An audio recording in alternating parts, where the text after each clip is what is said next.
Care vrea să facă pâlpâdâc în apă. Dacă am scăpat telefonul, aveți grijă de voi, care știți să notați. Mama. Și atunci moșul, o să ia acolo.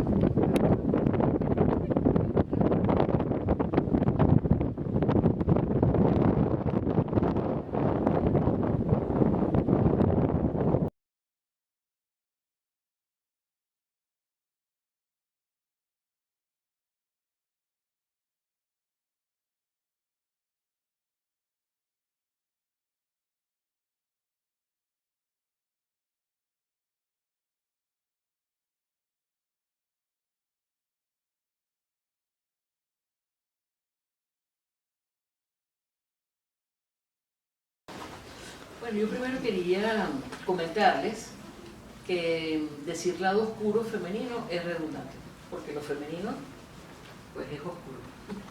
¿Sí? Contraposición de lo masculino, que es claro, que es luz, en relación pues a los mitos iniciales en relación al sol y a la luna. Entonces se ha adjudicado el simbolismo del sol a lo masculino y el simbolismo de la luna a lo femenino. Entonces por eso les digo pues que hablar de lo femenino oscuro es redundante. Sin embargo, pues hay aspectos bondadosos, generosos, en toda la parte luminosa de lo femenino, que podríamos decir que es una luz distinta, ¿sí? No es la luz pues, del sol, es la luz que se tiene en la oscuridad, la luz de una antorcha, por ejemplo, y así se ha definido simbólicamente una de las diosas del inframundo, del oscuro, que es Hécate, donde entonces es representada pues, llena de las manos con antorchas, ¿no? Por supuesto, la imaginería y la simbología que se ha descrito de lo femenino oscuro es monstruoso. Y es monstruoso para la mente, para la psique masculina, que es la psique patriarcal predominante, es ver lo monstruoso que es algo que no conoce y que le aterra. Si nos aterra a todos, hay pues también mucho temor de confrontarse y adentrarse en lo femenino. Incluso pues hay libros sobre libros junguianos sobre el temor a lo femenino, ¿sí?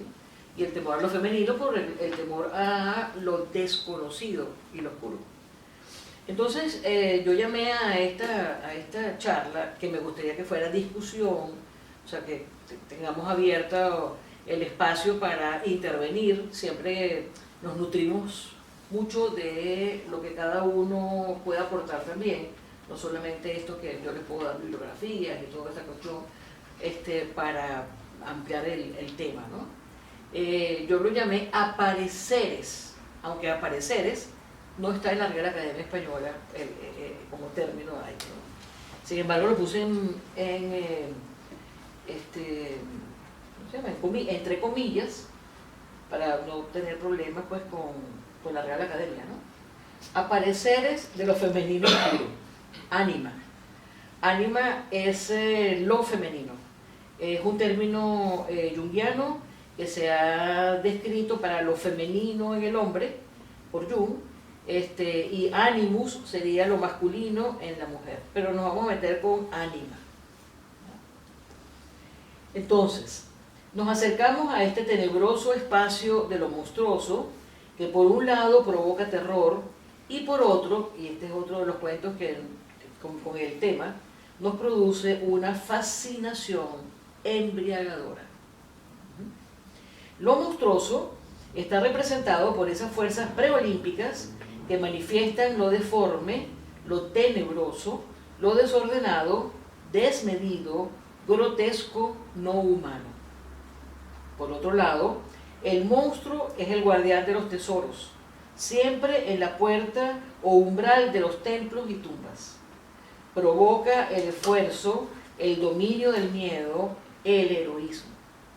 Es necesario vencer al dragón, la serpiente, las plantas espinosas, toda especie de monstruos, incluido uno mismo, para poseer los bienes que ansiamos. Y entonces diríamos, bueno, pero ¿cómo esto que el dragón, que la serpiente son elementos oscuros, femeninos? Y se ha dado en el estudio simbólico de que estos animales de sangre fría representan lo femenino, y muchas veces lo femenino materna. El oráculo inicial en el mundo, según la cosmogonía de los griegos, estaba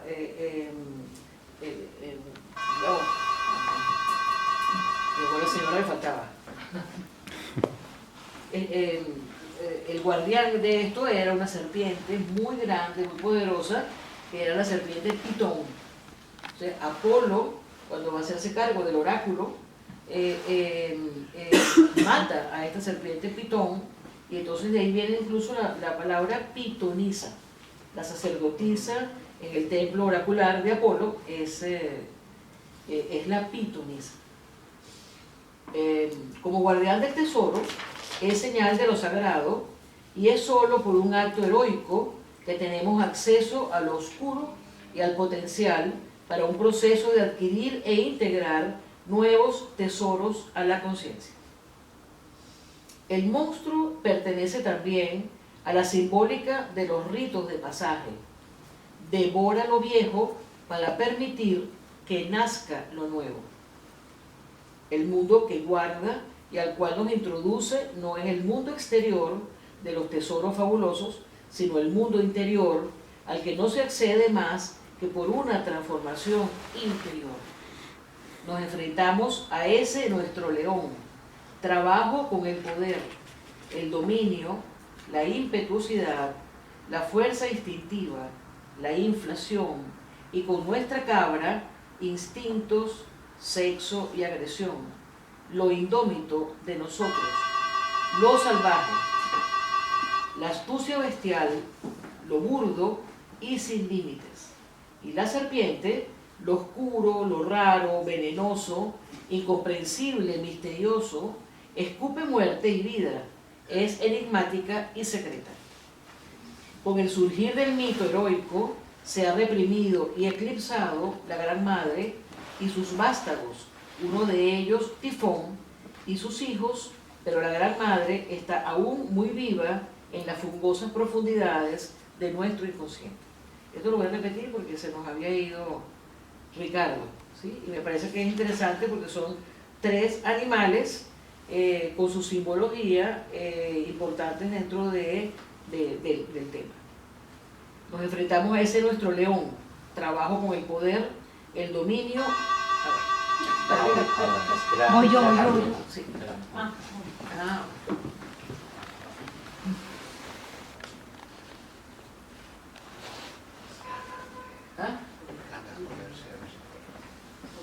Nos enfrentamos a ese nuestro león, trabajo con el poder, el dominio, la impetuosidad, la fuerza instintiva, la inflación, y con nuestra cabra, instintos, sexo y agresión, lo indómito de nosotros, lo salvaje, la astucia bestial, lo burdo y sin límites, y la serpiente, lo oscuro, lo raro, venenoso, incomprensible, misterioso, escupe muerte y vida, es enigmática y secreta.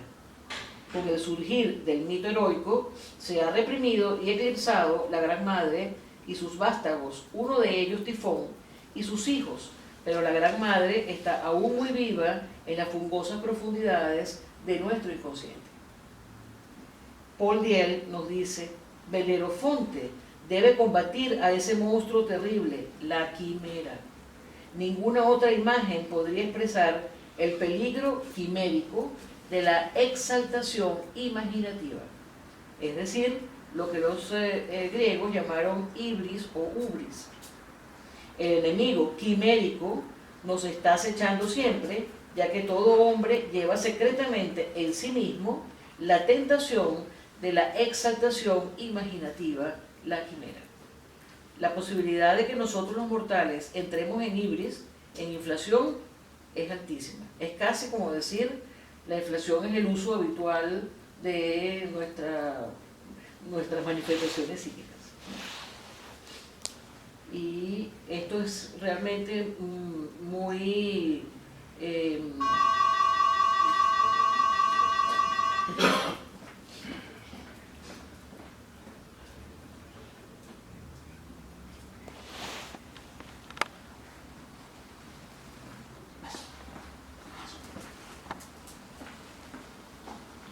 es punitivo. O sea, los dioses inmediatamente que ven nuestra exaltación, hay una fuerza que se llama némesis, que es ponerle coto a esa inflación o a esa exaltación de nosotros los mortales, ¿sí?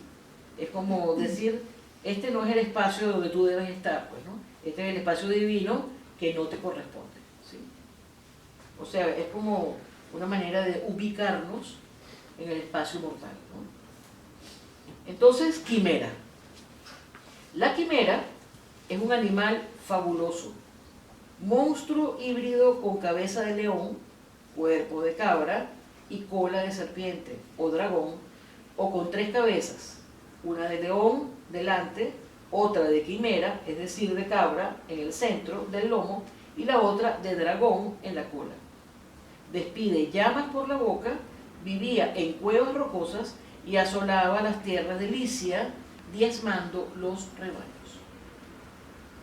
Se designa con este nombre una fantasía irreal, una aspiración imposible, una creencia vacía, todo metáforas de lo monstruoso.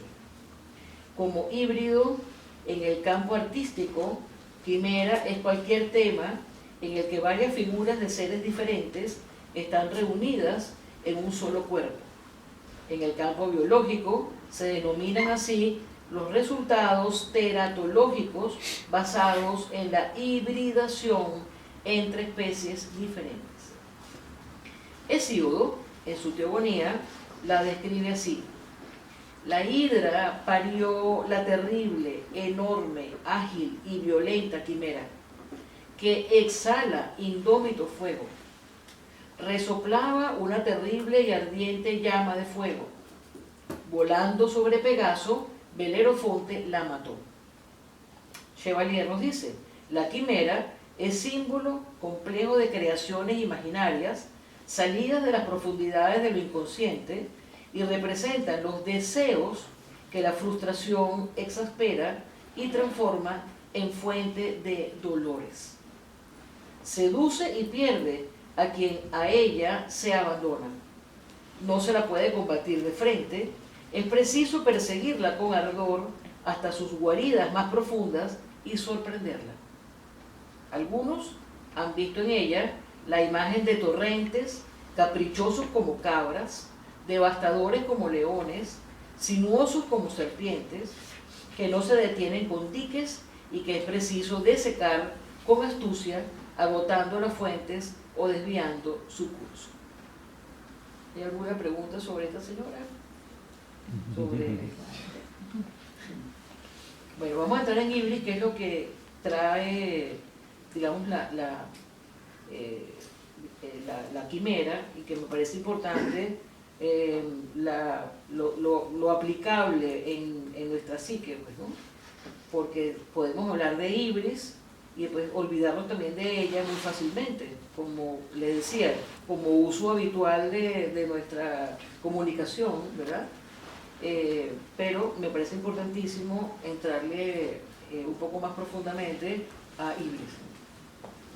Ibris es una condición mortal que se expresa en exceso, una transgresión al espacio divino. Queremos y pretendemos ser, parecer como los dioses o superiores a ellos, presentándonos con insolencia grave y sin límites. El orgullo desmedido y violencia, ante lo cual los dioses reaccionan con la némesis, que corresponde a la fuerza que impone forma y límites a lo humano. La peor ofensa contra los dioses es no pensar humanamente y aspirar a lo más alto, ¿sí? Y en esto estamos. Y una de los trabajos, pues, que hacemos en psicoterapia justamente es trabajar Ibris. La psicoterapia nos lleva a ser humanos, porque muchas veces estamos queriendo ser dioses. Estamos en esta señora quimera que trae pues entonces Ibris. Si partimos que el proceso de individuación es hacer consciente lo inconsciente, lo cual nos define como individuos, ello es un legado de los dioses, particularmente Zeus, quien nos enseña que a través del pathos, movimiento psíquico, ¿verdad?, nos conoceremos. El conócete a ti mismo, inscripción del frontón anterior en el templo de Apolo, nos propone este trabajo como camino. Sin embargo, individuarnos sería nuestra trascendencia, el arquetipo de la transformación en continuo dinamismo. Ahora bien, el ser humano no tolera ni se conforma con su condición de mortalidad, transgrediendo continuamente con su fuego prometeico los límites divinos. Si bien es cierto que no hay proceso de individuación sin transgresión, ella debería actuar en aras de ser individuo y no en pretender ser dioses. Me gustaría a ver qué movimiento les trae la... Yo creo que sería, doctora, la soberbia, por ejemplo. ¿La soberbia? La soberbia es una exaltación. Exactamente. Sería pues un sinónimo, ¿no? La vanagloria, la soberbia, por supuesto, la arrogancia, todo esto entra el complejo de superioridad exterior, a lo mejor, porque sí, por dentro se tiene uno que demostrar ante los demás el miedo de lo que usted dice. No sé si voy mal encaminada. No, está muy bien. Son sinonimias de esto, maneras de camuflarte. Sí. A ti mismo. Sí, así es. ¿Y coger la antorcha de un idealismo también? A ver. Es decir, pretender tener la conexión suficiente, la fuerza suficiente como para luchar a cabo por un gran ideal, ¿no?, que va más allá del humano, evidentemente. Sí, ahí hay exaltación. Aunque haya una causa religiosa, ideológica o la que fuera, ahí hay una exaltación.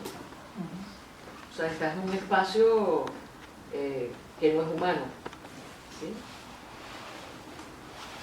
Por eso que te decía que era casi un uso habitual de cómo nosotros nos estamos comunicando, interrelacionando siempre. Entramos en este elemento de Ibris, ¿verdad? Muy fácilmente. Sí. Porque estás tomando, ¿sabes? Como sí. Yo veo algo que aparentemente puede ser luminoso o bueno, y que sin embargo te hace traspasar o transgredir ese límite, ¿no? Exactamente. Así es. Sí. También, ahora escuchándolo a ellos, me viene como una imagen de siempre que hay Ibris, hay una exigencia de una otra cosa, ¿no?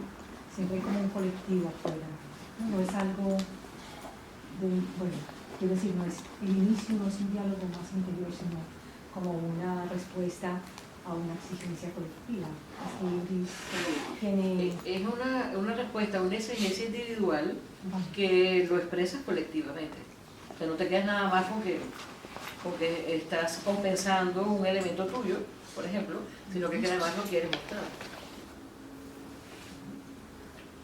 Pero por supuesto, uno se siente muy bien cuando uno está, ¿sabes, no? Yo soy el mejor, yo soy el más inteligente, yo soy el más importante, yo soy el que tengo el poder de mover estos hilos.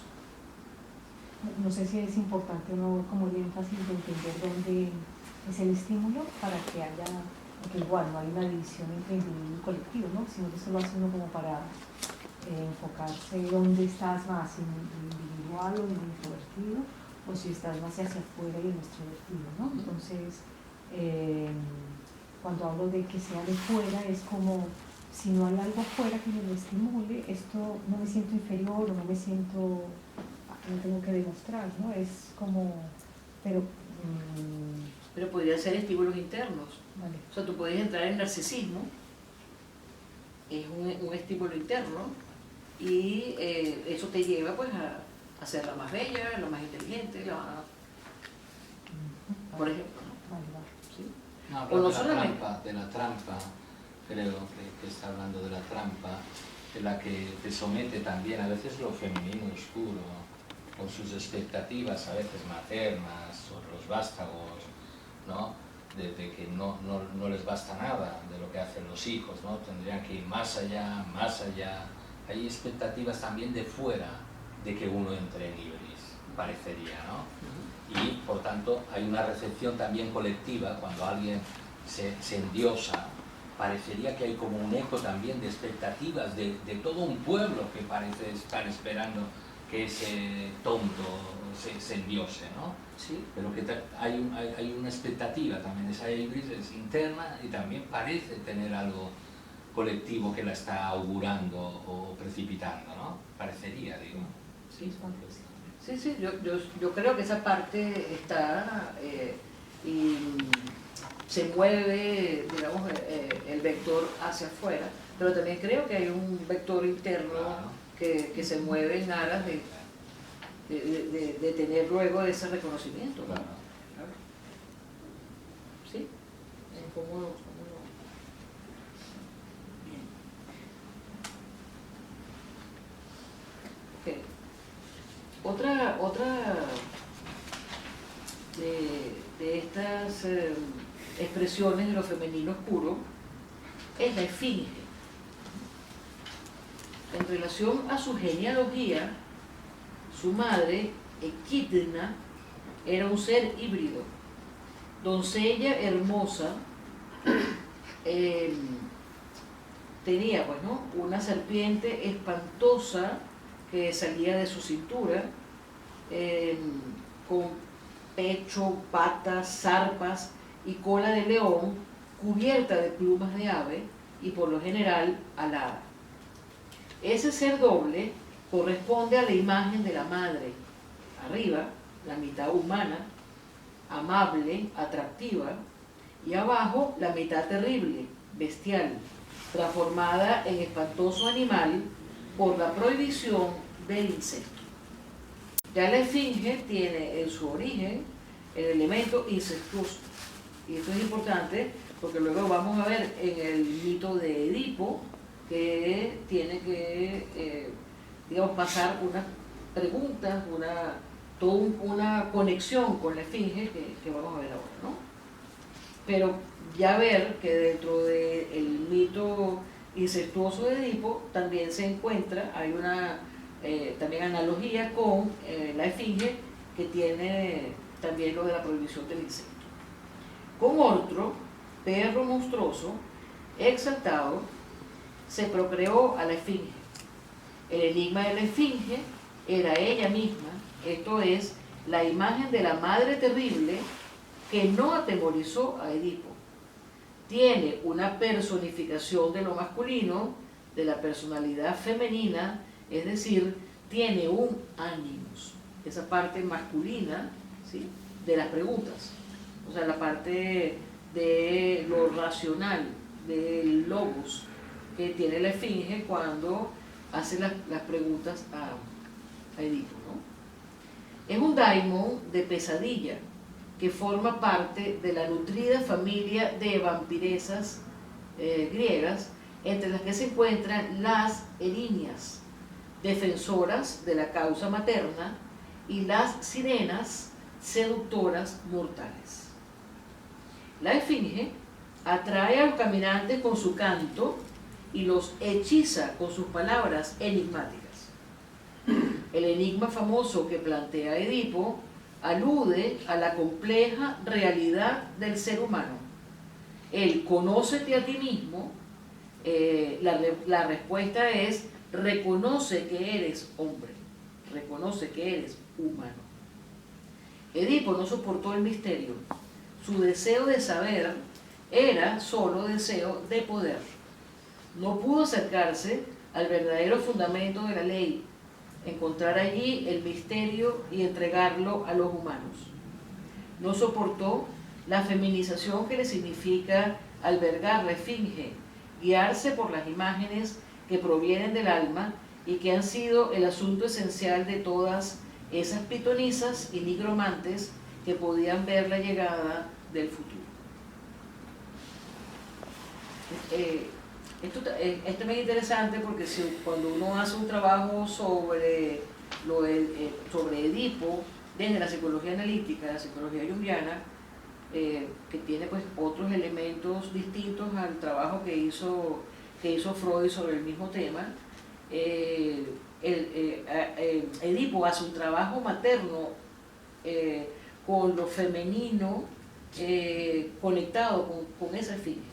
O sea, hay un Edipo esfingio, pues digamos, cuando hay esa conexión con la esfinge, que, como lo estamos viendo, el trabajo no era, pues, como lo describe Freud para la psicología analítica, como lo incestuoso y la importancia que tiene en el trabajo de la sexualidad, etc., sino más bien como proceso de trabajo, como camino de individuación, de hacerse humano. Esto me parece interesante como reflexionarlo y no quedarnos nada más que en lo más conocido incestuoso. Y esa diferencia ¿Sí? que nombras, que fue a través de esa parte femenina con la esfinge, ¿no?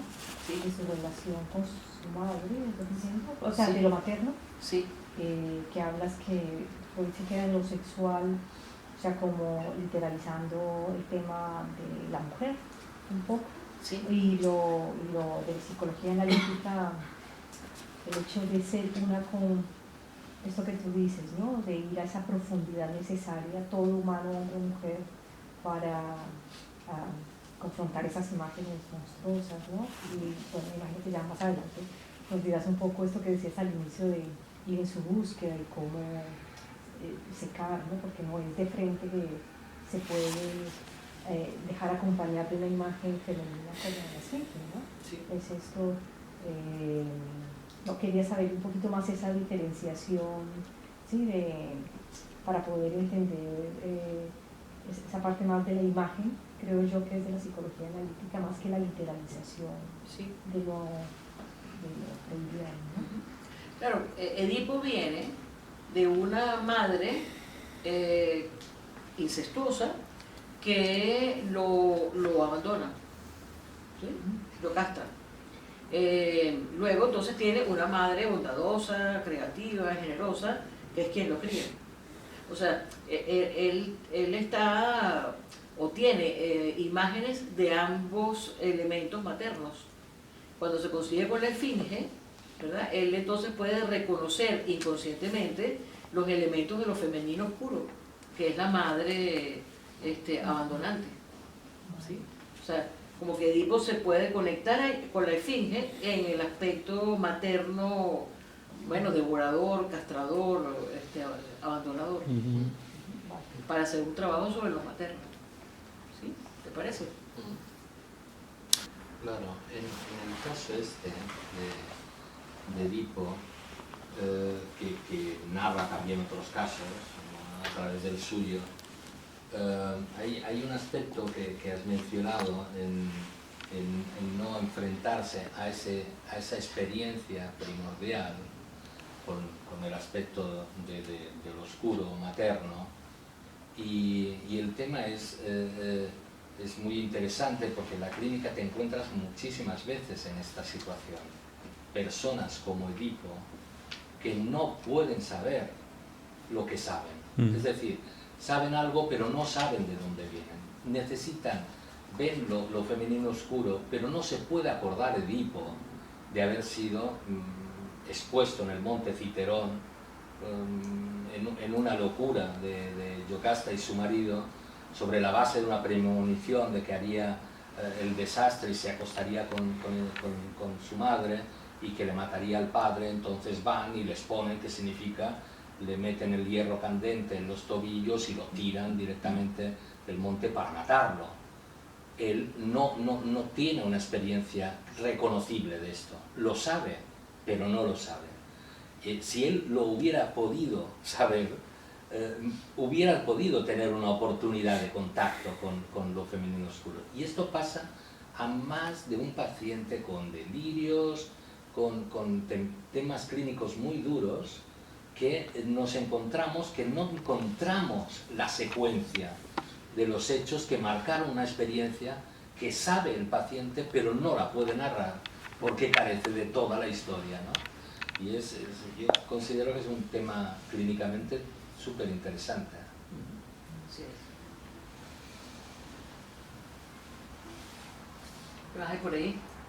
¿Qué más se está moviendo? Siguiendo con él en la secuencia esta, que normalmente usamos funciones masculinas, ¿no? Para eso la literalización, y para ir a esa secuencia que no es tan lógica como de sino es esa familiarización con, insisto, con la imagen, ¿no? O con otras funciones más irracionales que no son valoradas ni validadas, sino más bien todo el tiempo menospreciadas, ¿no? Si tú no le dices al paciente, mira, es esto, causa esto y causa esto, y tú le dices, no, mira, esta imagen que sientes, y no, pues sí, susto, pero no terminan de darle el mismo, o no terminamos todos de darle el mismo peso a esa otra opción que tenemos los humanos, ¿no? Entonces, me parece interesante ese reconocimiento de ese femenino.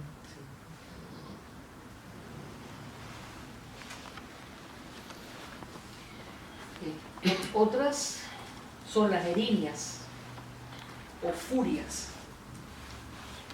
Muchas veces nosotros usamos el término furia para hablar de una agresión intensa, pero esto es mucho más, va mucho más allá de ponerlo a nivel humano cotidiano, ¿sí?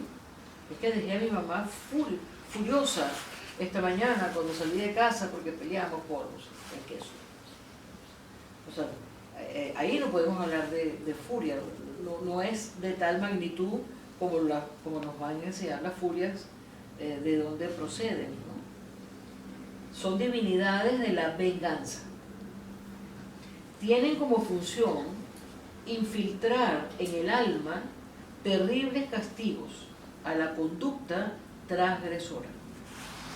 Como las arpías, las erinias adquieren formas de perro o de serpiente, reptan, ladran, muerden el corazón y siembran de terror la conciencia.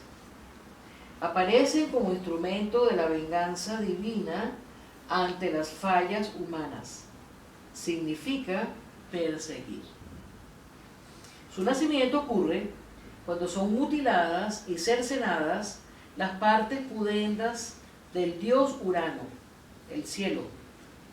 La sangre chorreante fertilizó una vez más a Gea, y de esta acción nos explicamos, si pudiéramos humanizar a los dioses, pues en ese momento imaginaríamos que ante ese corte, ante esa castración, Urano debería estar de una violencia extrema, ¿verdad? Una ira y una venganza de esto que está ocurriendo, o ha ocurrido. Son fuerzas primitivas que no reconocen la autoridad de los dioses olímpicos. Su ley son ellas mismas y el mismo Zeus se ve forzado a obedecer. Estas poderosísimas erinias se las padece a solas, aguijonean la conciencia con remordimientos y para infligir castigos inducen estados cambiantes de autodestrucción que pueden variar desde simples sentimientos de culpa a aceptar las más complejas expresiones de autodestrucción. Entonces, me parece interesante porque entonces le estamos dando una imaginería a los remordimientos. ¿Sí? Entonces se dice que ellas van a castigar siempre los delitos de sangre, ¿sí? Que muertes de madre, muertes de padre, ese tipo de situaciones que la tragedia griega, por ejemplo, lo vemos en muchas de estas tragedias, ¿no? Estos genios femeninos, con serpientes enroscadas entre los cabellos, armadas con látigos y antorchas en sus manos, van llorando lágrimas de sangre. Grandes alas de murciélago o pájaro o el cuerpo de un perro. Para su culto se sacrificaban ovejas negras y se realizaban libaciones de miel y agua. En la legendaria Arcadia había 2 santuarios consagrados a las erinias.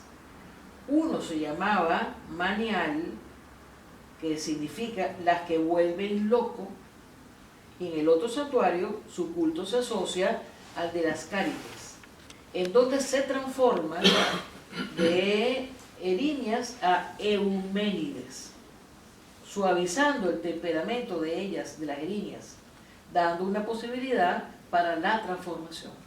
Porque cuando tenemos una emoción tan intensa, de rabia, de venganza, de ira, no es tan fácil que haya una transformación. O sea, realmente estamos tomados, ¿verdad?, maníacamente, o sea, locamente, por esa situación, por esa emoción. Entonces lo que hizo Eurípides, que me parece además de una manera tan genial, ¿no?, de, a través de la reflexión de Atenea, hacen que esas erinias se suavicen, y es así como se pueden entonces en la clínica, en la práctica, en la psicoterapia, trabajar, procesar. Sus nombres son Alecto, la implacable, que castiga los delitos morales, no negocia. ¿Sí? Por eso es que hay que suavizarla, porque si no, ¿cómo trabajamos con alguien que no negocia? ¿Sí? Aquí no hay manera de... Y tenemos muchas situaciones donde no hay negocio. ¿Sí? Deméter, en los misterios de Eleusis, cuando ella le fue raptada a su hija, ¿sí?, ella esterilizó la tierra, ¿sí? O sea, ya no hay más posibilidades de fructificar. Y entonces Zeus le empieza a mandar regalos, todos los dioses regalos para bueno, que cesara pues de esa situación y pudiera otra vez dejar la hambruna que había en la tierra por esta situación de ella. Nada, o sea, no había regalito que sirviera, ¿sí? No negocio. La única manera de que haya una fructificación es que me traigan a la muchacha aquí, conmigo. No hay. O sea, las madres no negocian. Las madres. Sí. ¿Sí es así, no? Ustedes seguramente que han pasado por ahí. ¿Por qué te ríes, Ricardo? Una pregunta que Sí. me surge con el tema de las... Cuando dices que las erinias eran divinidades de la venganza de los dioses, pero que sin embargo eran fuerzas que ni siquiera obedecían a los dioses y que de alguna manera lo que traían era remordimientos, el castigo era un castigo interno dentro de la misma conciencia del ser humano, me parece que es como reconocer de alguna manera 2 campos, es decir, los dioses protegían su territorio y que nadie transgrediera las fronteras, y eso era como lo que más les preocupaba, entre comillas, ¿no? Mantener sí, esos límites, ese respeto del ser humano. Sí. Pero sin embargo hay una instancia que es la conciencia, de alguna manera que parece una instancia separada e incluso superior, que no se somete a los dioses, ¿no?, que es la que de alguna manera hace que todo ser humano pueda sufrir ese castigo. Sí. Fíjense, por ejemplo, Orestes mata a su madre. ¿Sí? Esto es un acto, bueno, que no es humano. Estaríamos hablando de Ibris. Independientemente de que después podamos hacer una ampliación de Orestes y todo lo que pasó, y su hermana lo instigó para que hiciera esto, no importa. Pero mata a la madre. Inmediatamente que ese hecho ocurre, vienen las erinias y empiezan entonces a decirle cosas que son su propia alma que está diciendo por qué la maté, a quién maté y todo esto, los remordimientos.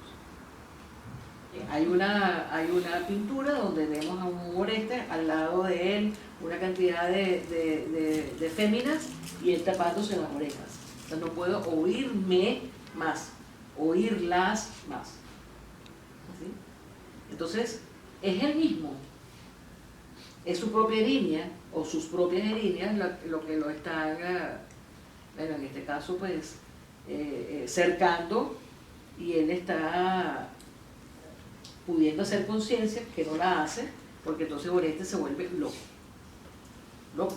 O sea, la descripción que tenemos en la tragedia de ese Orestes es una crisis psicótica en que está, y de la cual entonces, bueno, va a salir y se va a recuperar. ¿Sí? Entonces no es la conciencia humana versus la conciencia divina, si lo hubiese, sino nuestra propia conciencia y nuestro propio inconsciente que están allí, pues. Nuestra propia conciencia humana. Sí, claro. O sea, es nuestra propia alma la que está allí hablando, diciendo. Claro, bueno, sí, a eso me refería con una conciencia, Sí. como una instancia superior incluso, o independiente de, Sí, de los sí, porque tenemos líneas. O sea, digamos que en nuestro inconsciente colectivo tenemos todo. Y que en algún momento se expresa en nosotros pues algún arquetipo o alguna de estas deidades. Que me parece muy interesante como asunto clínico, detectar en el remordimiento, detectar en la aparición de las erinias una señal de ibris. Claro. ¿Cierto? Es decir, cuando está activo el remordimiento y la culpa, y yo por qué no soy esto, por qué no dije aquello, por qué dije, etcétera, es una buena señal clínica de que por ahí hay una inflación en alguna parte. En alguna parte hay otro diciendo, yo tendría que ser perfecto, yo no me puedo equivocar, yo tengo que hacerlo también, ¿no? Entonces las dos cosas o aparece de una manera o de otra, pero es una buena señal clínica para detectar estas patologías del ego, ¿no? Sí. Por eso creo que me parece bien interesante de las erinias es hacer esta conexión con los remordimientos, claro. porque te dan esa posibilidad, claro que sí. Bueno, entonces una de ellas que dijimos Alecto, la implacable. La otra se llama Megara, seductora, que castiga los delitos de infidelidad. La otra, Tisífone, vengadora del asesinato y castiga los delitos de sangre. Ellas se encargan de velar desde dentro por el mantenimiento del orden y la prevalencia de la ley natural. Sancionan los excesos generalmente en privado, aún a pesar de los otros dioses y por encima de las reservas de voluntad que para acallarlas interponen los hombres cuando el tormento les roba el sueño o les impide el sosiego. Terroríficas, implacables y vengadoras del mal, vedan y advierten primero, pero desatendidas, condenan sin límite y aniquilan desde la hondura del ser con la eficacia de la carcoma. Sus alientos y sus cuerpos eran de un olor intolerable. De sus ojos brotaba baba venenosa. Claro, porque es que estos remordimientos son terribles. Y entonces las descripciones que se hacen de estos personajes, bueno, son malolientes, infectos, babosos. Como protectoras del orden social, castigaban todos los delitos susceptibles de turbarlo, así como el exceso, la ibris, que tiende a hacer olvidar al hombre su condición de mortal. Prohíben a los adivinos y profetas revelar con excesiva precisión el futuro, es decir, liberar a los humanos de su incertidumbre y asemejarlos en demasía a los dioses. A través de ellas encuentra su expresión la concepción fundamental del espíritu helénico en un orden del mundo que debe protegerse de las fuerzas anárquicas. Naturalmente, una de sus funciones esenciales es castigar al homicida, ya que el asesinato es una mancha del tipo religioso que pone en peligro la estabilidad del grupo social en cuyo seno se ha cometido el delito. El asesino es desterrado de su patria y vaga errante de ciudad en ciudad hasta que encuentra a alguien dispuesto a purificarlo de su delito y hace su ritual catártico de purificación. A menudo es enloquecido por las erinias, pueden transformarse en Euménides favorables y benévolas, reconducidas por la reflexión y la razón de Atenea. Simbolizan entonces los remordimientos, el sentimiento de culpa, la autodestrucción del que se abandona al sentimiento de una falta considerada como inexpiable. Acosan al culpable sin descanso hasta hacerlos enloquecer. ¿Qué más les dice por ahí? Estas niñas, estas erinias.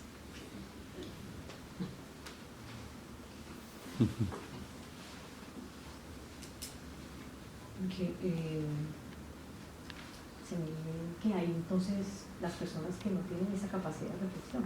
Realmente no hay esa capacidad de reflexión en alguien. Pregunto desde lo humano que es cuando se hablaba de ese del psicópata, ¿no? Que no tenía, no sé tú qué opinas, si siendo humano todos deberíamos tener esa capacidad de reflexión, ¿no? Para moderar esa ibris a través de las erinias, ¿no? Cuando nos hacen un remordimiento, un sentimiento de culpa y toda esta manera de llamar la atención de, bueno, a ver, reflexionar qué ha pasado, ¿no? Pero clínicamente a veces se habla de que no hay esta opción. También se... Acuérdate que tenemos siempre la posibilidad de ver los opuestos. Así como sí tenemos una capacidad de reflexión, si lo vamos a lo arquetipal, tenemos a una Atenea que es reflexiva, civilizatoria. Justamente lo reflexivo nos civiliza, pero así también tenemos elementos más primarios en los cuales podemos tener en un momento dado una expresión, una manifestación de ellos donde no hay posibilidad de reflexión.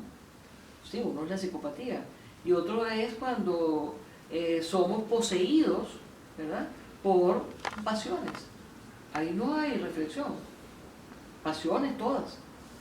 O sea, de repente, seguro que todos los que estamos aquí hemos vivido la pasión de amor.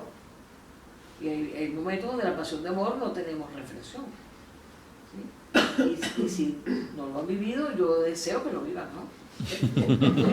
O sea, realmente, ¿no? Por eso que la psicopatía, ¿no? Claro. O sea, es algo que vale la pena tener esa experiencia, ¿no? Tú, Al. Está muy ordenado el tema de las erinias, pero el problema es que a veces, y también clínicamente, te encuentras en situación donde están ellas muy ocupadas, dando mucho martirio y muchos remordimientos al sujeto, y lo que no encuentras de nuevo son los hechos. Es decir, es como si todo está muy ordenado. Cuando hay un daño, alguien se comporta mal, ellas actúan, ayudan al sujeto, se contacta con ellas también a reflexionar sobre qué ha cometido, pero a veces es tan abstracto el hecho cometido o es tan lejana de la capacidad del hombre asumirse esa experiencia, que es increíble que pueda llegar a sentirse tan en culpa de un hecho tan desconocido. Y es ahí donde ellas trabajan, pero el humano se encuentra a merced del trabajo de estas buenas señoras, ¿no? Pero que uno no puede hacerse con los hechos que han provocado su acción limpiadora, digamos, ¿no? Y es curioso, ¿no? Pero bueno, no habría que rastrear o inventar los hechos si no los encontramos.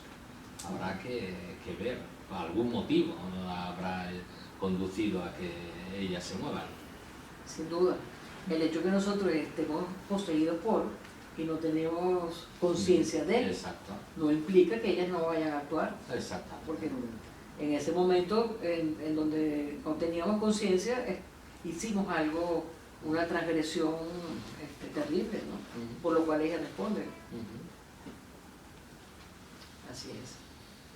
Ahora, lo de la transgresión terrible puede ser terrible desde una conciencia determinada. Estoy pensando en que aunque no encontremos los hechos, hay hechos. Ahora, han sido magnificados por un determinado complejo, por una conciencia infantil que no los entendió en su momento. ¿Sí? Porque a veces lo que uno encuentra es, vaya, esta persona se está castigando por lo que ahora podría ser visto como una nimiedad, pero que a los 8 años no lo era. Que a los 8 años esto era la transgresión más grave y que el complejo conservó solo la impronta de haber cometido la transgresión más grave. Hacia los 50 años, logrando llegar al asunto, digamos, no, eso es una parte mía todavía está ubicada en esa conciencia infantil, ¿no? Lo que hace la represión a veces es hacer desaparecer los hechos. Claro, siempre que los hechos correspondan al individuo, porque los hechos están, pero no tienen por qué haber sido cometidos por el individuo. Los hechos también se heredan. Es decir, en la educación recibida, tú cargas con los hechos han estado, pero no necesariamente has sido el protagonista de estos hechos. Esto es lo que hace que las personas víctimas de abusos también tengan que limpiar su falta. Una falta que no han cometido, pero que ha caído sobre ellos, ¿no? Sí, sí. Y es muy interesante, el trabajo está y los hechos están, pero no siempre se ajustan a lo que nosotros entendemos por alguien que comete unos hechos, ¿no? Cuando dices que pueden ser heredados, ¿te refieres a que, por ejemplo, en una evidencia de un niño que haya sido víctima de algo o haya presenciado algo terrible en su casa, sería un nivel, pero podría llegar a ser que un antepasado que ya no está vivo y que nunca conoció, de alguna manera eso siguiera un hilo? Sí, pero no por un hilo cuántico, sino por un hilo muy claro, que es el de la educación, a través del cual desde el primer hecho, los hechos son tozudos, empiezan a actuar la persona se defiende, no quiere oír, entra en furor, va para adelante educando a sus hijos, hijos de hijos de hijos, cargan con culpas de hechos no cometidos. Tema Chueta o el tema de lo que sea, es decir, hechos que alguien ha sido imputado en los hechos y ha sido o los ha tenido, pero claro, él no se escapa, entonces actúa de consecuencia sobre su manada, actúa o negándolo, que es una acción, o poniéndola bajo la alfombra, que es otra acción, pero está generando un daño en el otro a través de esto. El otro absorbe el hecho de la negación del primero, es inevitable. Y esto hace muy complejo a veces el asunto clínico. Es magnífico cuando encuentras el hilo entre el hecho y la acción, ¿no? Pero a veces lo curioso y la dificultad es cómo nos planteamos si es que se niega el sujeto a asumirse los hechos o bien carga con unos hechos que sin duda han estado. Temas chivo expiatorio, en fin, todos los temas, ¿no? Y cago en la leche, ¿no? Complejo el tema, ¿no? Si es que las furias son encargadas de vengar los crímenes de sangre, ¿no? Y los crímenes familiares, para no ponerlo en solo en ese sentido como del asesinato trágico, ¿no?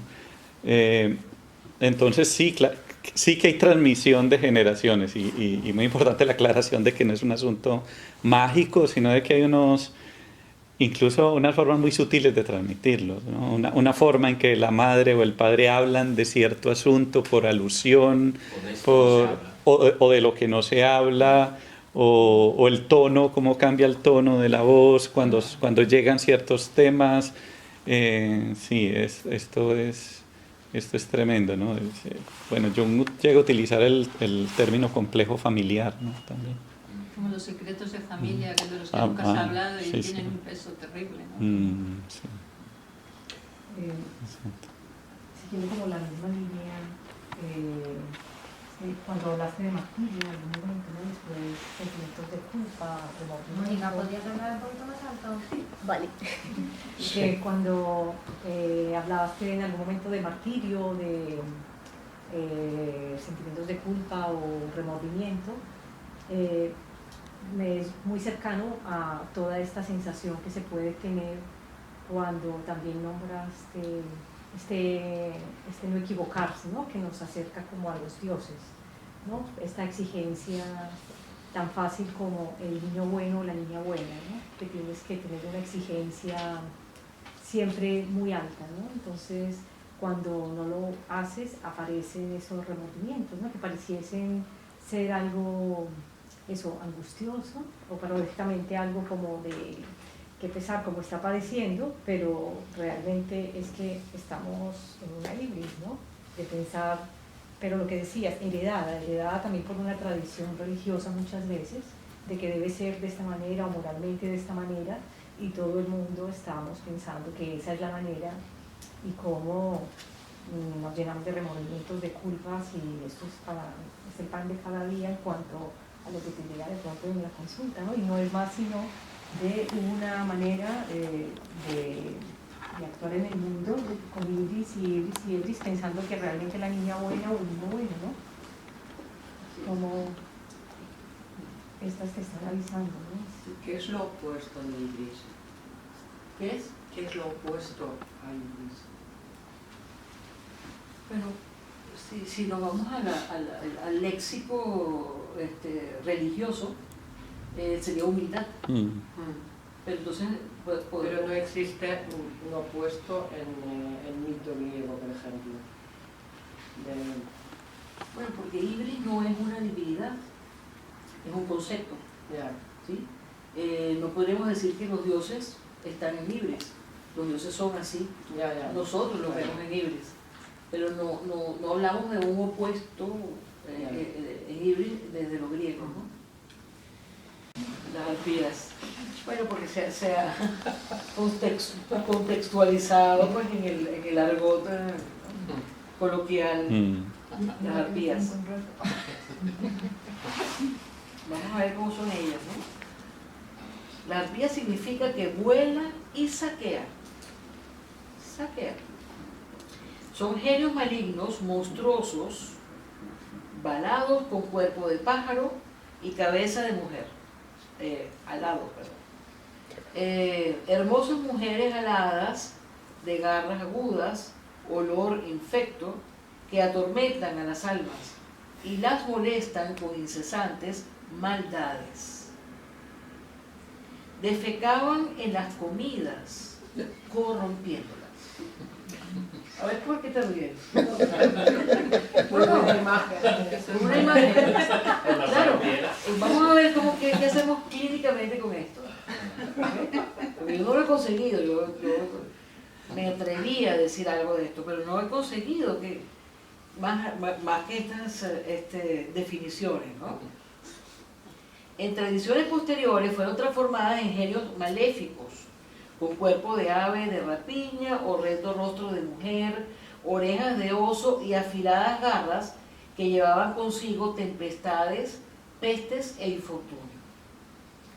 Eran hijas de Electra, una oceánide, y de Taumante, uno de los dioses marinos primordiales, hermana de Iris la mensajera.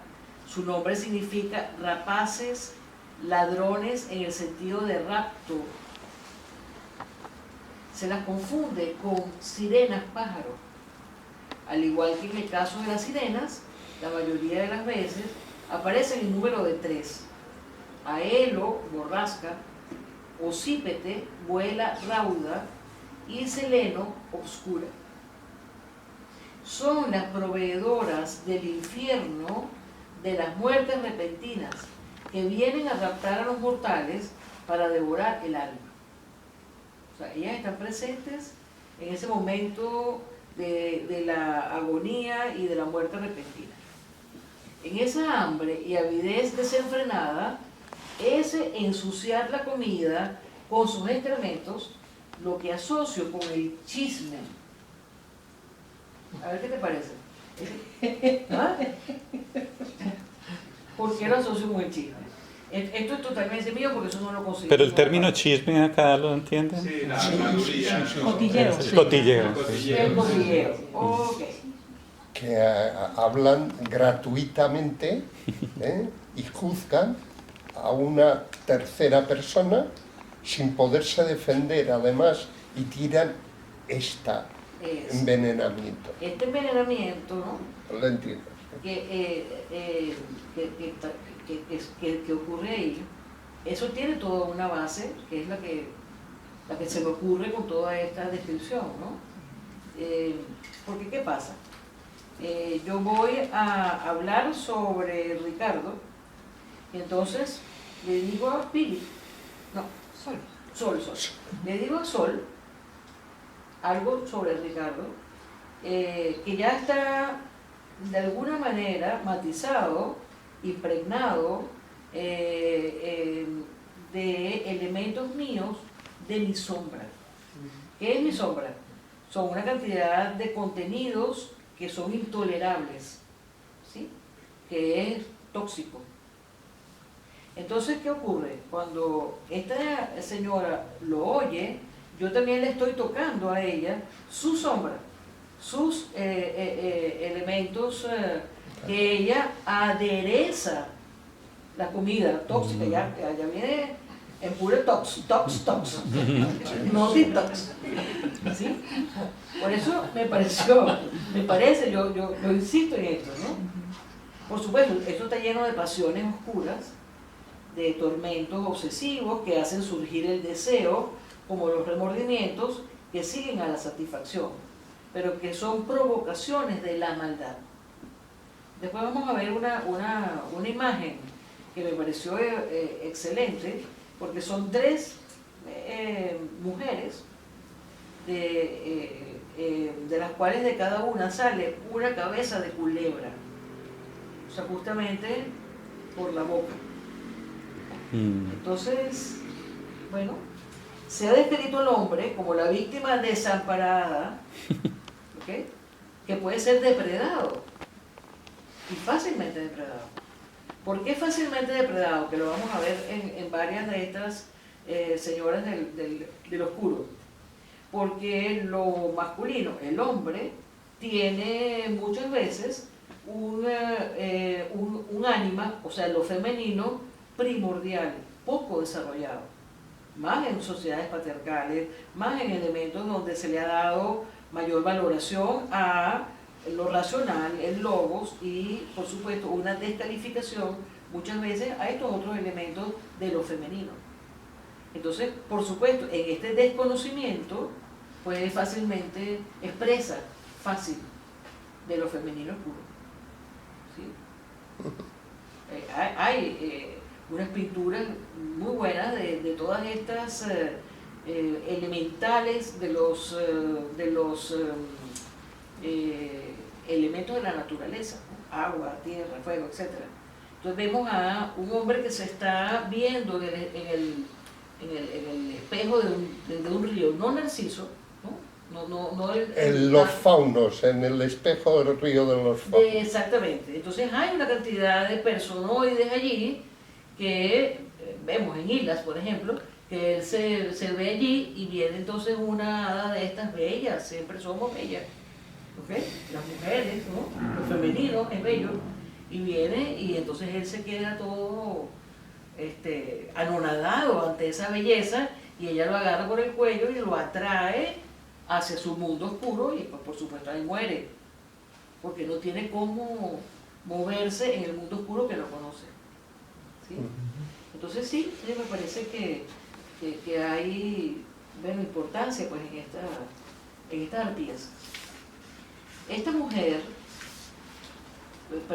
se ha descrito al hombre como la víctima desamparada de las sirenas depredadoras y vampiros tentadores que pueblan las calles. Por supuesto, cuando estoy diciendo vampiros que pueblan las calles, no estoy literalizando al vampiro que le mete el colmillo en el cuello, ¿no? Sino todas estas féminas, ¿verdad?, que como vampiresas sí le van a meter el colmillo, pero no literal. Los van a raptar. Los van a raptar. Por supuesto, de lo que se trata es que esos hombres no tienen un desarrollo de su femenino interior, tal como vamos a ver en la sirena, con todos aquellos que pasaban por el camino de la isla de las sirenas, como los remeros de Odiseo, ¿no? Bien, estos quedan siempre entonces, ¿verdad?, atrapados por no tener un desarrollo de su femenino interior animal y cautivos por la fascinación de lo desconocido, lo misterioso y abismal de lo femenino que ha sido reprimido en la cultura. Tengo que darle algo. No, nada, ya está.